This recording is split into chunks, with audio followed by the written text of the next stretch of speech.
Are you struggling to get under the bar for squats? Or feeling a block anytime you try and press overhead? It's probably not your lats. It is probably instead your limited shoulder external rotation. Today I'm showing you your #1 way to improve it fast, with 2 exercises that actually fix the cause, not just treating the symptom.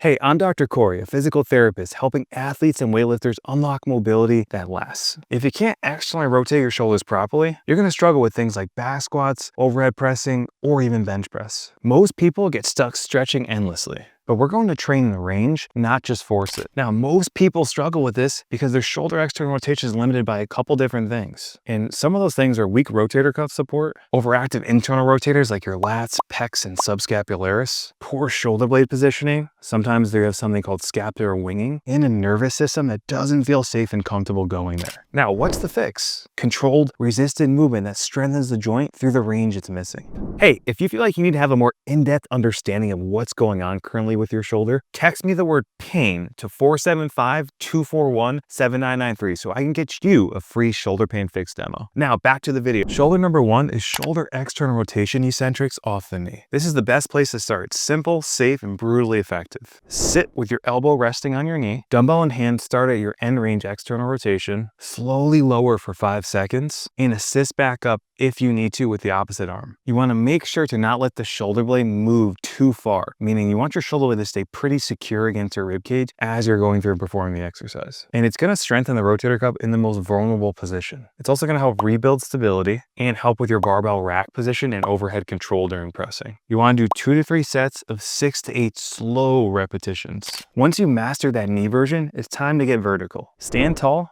Band is anchored at eye or shoulder level, elbows at shoulder height with your forearm pointing forward. Slowly let the band pull your arm backwards into full external rotation. Keep the abs engaged. You can do that by keeping one hand on your belly and avoid trunk rotation here. And if you need to, you can reset using the opposite hand. This is going to help train external rotation while you're in a back squat position, or even help you with the top of your pull-up position. It also is going to help you build trust in your end ranges. You want to perform 2 to 3 sets of 8 repetitions with 3 to 5 second holds at end range. Now, some key things to avoid here before we progress on. Don't rush the movement. No jerking, no shrugging. And definitely, most importantly, do not let the rib cage flare. This is about pure shoulder rotation, not letting the mid-back or the spine take over. And the best time to use these guys is going to be as a primer before you actually lift. Or if you don't like that, you can use it after as accessory work. And you can alternate the dumbbell and band versions throughout the week depending on how you're feeling. Both will translate directly to stronger lifts and your shoulder feeling more stable. Shoulder external rotation isn't just mobility. It's control and power in the positions that you use the most. And these eccentric drills are the most efficient, best way to address it.